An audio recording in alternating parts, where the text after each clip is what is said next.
You know, it's no secret that I'm not a very big fan of public school. You may have heard me mention that a time or two. I don't know.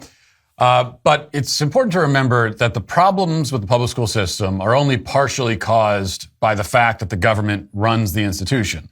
I mean, sure, our government is an incompetent, inefficient, meandering, morally bankrupt behemoth monstrosity, and tossing your children into its mouth is a bit like, Jabba the Hutt feeding prisoners into the Sarlacc, I think it was called. You don't get Star Wars references from me very often, so please appreciate them when they come. But many parents make the mistake of thinking that all of the education system's almost literal pitfalls can be avoided just by avoiding the great chunk of that system, which is run by the state. And so they simply shuffle their children off to private school and believe that the problem has been solved. Unfortunately, it's rarely that simple. Because the other great problem with public school, aside from those issues that can be linked directly to the government, is that it is a product of the culture. And the culture is also a product of it. So it's one big circle, a snake eating its tail. But this often applies to private school just as much as public. Moreover, in both cases, whether private or public, your child's mental and moral formation is being outsourced to strangers, to adults you don't know. Now, it's possible to find private schools that are not products of the greater culture and which are run and staffed by adults that you can actually trust to handle the precious task of educating your kids. But the preponderance of private schools do not fall into that category. And this report from Breitbart, I think, shows that pretty well. So here's the report published yesterday. It says private schools across the country are training teachers to expose kids as young as 4 years old to sexually explicit content in secrecy and without parents' knowledge, directed by the National Association of Independent Schools, NAIS, as part of a queer inclusive curriculum. Breitbart News has reviewed an extensive trove of NAIS documents and teacher training supplied to private schools nationwide, which under the guise of being queer and LGBTQ plus inclusive, urge the use of graphic sexual material in classes starting at PreK. So Breitbart apparently got its hands on mainly this training workshop presentation at a major NAIS conference in Philadelphia a year or two ago. It's an hour long, and speakers instruct the assembled on how to talk to kids as young as 4 years old about sex and gender identity. So we'll go through this. Here's one clip from an unnamed presenter explaining what kids in PreK should be told. With the younger children starting in PreK, we talk about their bodies, about the parts that they were born with, about penises and vaginas and whether that makes somebody a boy or a girl, but also their feelings. What do they feel like inside? Do they feel like a boy or a girl? What does their head say? Does their head and their heart and their body match up? Now, to emphasize again, this is PreK. Typical age for PreK is 4 years old. Kids at 4 have only been speaking in complete sentences for, a year and a half or 2 years. Most of them probably have been potty trained for a year at most, maybe less. Still can't tie their shoes. And already they're being introduced to gender ideology at a time when they could not possibly be expected to notice how incoherent it is. Because a 4-year-old isn't going to raise his hand and say, yes, Mrs. Smith, the claim that a person can be a male physically and yet a female in some ambiguous spiritual sense strikes me as the strangest and most schizophrenic form of mind-body dualism and is at best a religious conviction which has no place in a curriculum ostensibly based in science. Now, even the smartest 4-year-old isn't going to say that. They're just going to sit and nod their heads or stare blankly as the seeds of insanity are planted in their helpless minds. Well, one thing I can tell you as a 4-star chef myself, amateur chef, but I consider myself a 4-star chef, your kitchen is not complete without great kitchen knives. And that's why you need Kamikoto. Kamikoto taps into more than 800 years of traditional techniques from Honshu, Japan. Kamikoto also uses steel sourced from mills in Japan, and each blade is crafted using techniques that have been honed and perfected by generations of knife smiths. Each knife comes in a beautiful heavy-duty ash wood box and make sure that the knife is stored safely as well.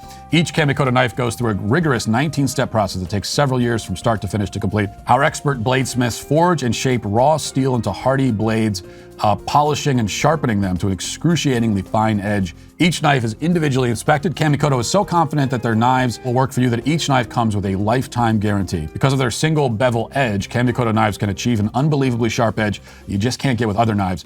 They can cut through your ribeye like butter. That is guaranteed. Kamikoto is currently having a massive extended New Year sale, and on top of that sale, you can get an additional $50 off any purchase you make with discount code Matt Walsh. So click the link below or go to kamikoto.com/Matt Walsh and use promo code Matt Walsh to save an extra $50 today. Now, in another clip, a different presenter laughs about a time when she accidentally, quote unquote, showed graphic images to a room full of young children. Listen. There are missteps where we have to take a step back and refine. I'm going to share one of my missteps. When I started my first year teaching with the health and wellness team, I had been given a title to a book, so I went to our school library to pull it. And I pulled it thinking I had the right one. I didn't. And I read through, I'm like, this is really progressive stuff. But it was my first year, so I'm like, okay, we're just super progressive. So I went in there guns blazing, and I just went for it. And I ended up talking about the vulva and the labia with PreKers. And it was just one of those moments, everybody's looking in horror, and I'm like, oh no, I made a really big mistake. And I share that with you because it's not perfect, right? It's a practice. So be kind to yourselves when you're like delving into this. Yes, be kind to yourselves as groomers and predators. Just a bit of a silly slapstick comedy there. She exposed young children to sexual content that even she knew was inappropriate. Isn't that hilarious? Maybe she could tell that story at the next Pedophiles Anonymous meeting and get a good laugh. Now, the children, she says, are like sexual lab rats, basically. You can try different things. It's a practice, trial and error type of thing. Notice something. The parents are not mentioned at any point in any of these clips. There is not even lip service paid to the idea that the parents should have a say in whether their kids are exposed to this content. They're not even worried about it. It doesn't come up. Moving to another clip, we're now told what the second grade lesson plan is like. Now, we have dived into radical gender theory in PreK. So then what's happening once we get a few years down the line? Let's listen. By second grade, we move on explicitly to gender identity and talk about it again in terms of your head and your heart and your body parts matching up. And does that work for you? What happens if it doesn't? What are the other parts of you that have to do with your gender identity, and what are the parts of you that don't? And the kids draw wonderful self-portraits again, but dealing with all aspects of their identity, including specifically their gender. Okay, so that's second grade. Now, before we talk about that, I'm going to play one more clip for you because we go through, pre-K, kindergarten, first grade, second grade, then they go third, fourth, fifth, and we get up to fifth grade. And listen to what's happening by the time we get to fifth grade and beyond. Starting in fifth grade, we start using the words for that sex is what you were born with. It's external and internal genitalia. It's hormones and chromosomes. That's something that you can only change with a whole lot of effort. Gender identity is how you feel inside. It's what you feel like in your heart and in your head, just like the language that we used when they were younger. But it's something personal. It's something that's unique to you. It's something that you get to decide. Gender expression is what you share with the world, how you dress, how you act, what you're interested in, what you put out there. And that, again, is your choice. It's something that you can change from day to day. It's completely up to you. Sexual orientation is who you are emotionally and physically attracted to. And so that's how we talk about it with the kids and introduce them to it. Fifth grade is our big year. It's not that all of them aren't, but we do the reproductive system and puberty. We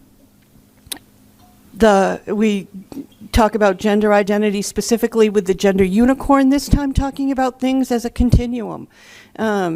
For gender identity and expression, sex assigned at birth, who you're physically attracted to and who you're emotionally attracted to. So all those aspects of gender identity and sexuality. And we do read a book. The kids are like, you're reading us a storybook? We're in fifth grade. But it does a lovely job of talking about gender identity. The gender unicorn. Now, they've been using this thing for years, and it hasn't gotten any more sophisticated or coherent over time. On the gender unicorn chart, the kids are told that there are 5 spectrums, not just one. Gender identity, gender expression, sex, which is also a spectrum now, your physical attraction, and your emotional attraction. So we're drawing a distinction there. And these are all supposed to be distinct and lucid categories on their own. Of course, in reality, in practice, they're not. These become, at best, different, vaguely defined pockets of confusion. None of this helps the kids better understand themselves. No kid is looking at the gender unicorn chart and say, oh, I understand. Okay, I get it now. It has exactly the opposite effect, which is intended. All of this is about deconstructing the child's identity, unpersoning them, taking away everything that's solid and real and true and distinct and unique, infecting them with a lifelong identity crisis. But notice something else. We've heard the quote-unquote queer curriculum from PreK all the way to 5th grade. Now, the lessons and the language don't really change at all during that time. It's not as though the kids are introduced to the concept of gender identity and then are taken deeper into it, introduced to increasingly complex aspects of it, the way that we do with a subject like writing or mathematics. No, instead, it's repetition, like a religious creed. The same basic concept repeated over and over and over and over again. And as they get into college and alleged adulthood, it doesn't change. You can enroll in a gender studies program in an Ivy League school, and you'll be hearing the same slogan. Sex is your body and your gender identity is how you feel inside. It's literally the same thing that they tell preschoolers. At no point, at any age, at any level, is this idea actually explained in a way that makes sense. Because it doesn't make sense. Instead, the slogan is related over and over and over again. And that's because all of this stuff is vapid and shallow and goes no deeper than a puddle of piss on the bathroom floor. And that's why they want to get to the kids as early as possible so that they can be fully invested in it, fully inducted into the cult before they're old enough to ask even the most basic questions. Because none of this can withstand even the most basic questions. And of course, underlying all of this and all these efforts is this immense, inordinate sense of entitlement by the education system generally, and especially among the queer activists within it. They believe that they're owed your children's hearts, minds, and souls. That's a ransom that you're supposed to pay them, they believe. It's what they're entitled to. Hand your children over, they say, and let the groomers do as they wish. Listen, hit that subscribe button right now. Do it right now. I thank you for your compliance. It is somewhat appreciated.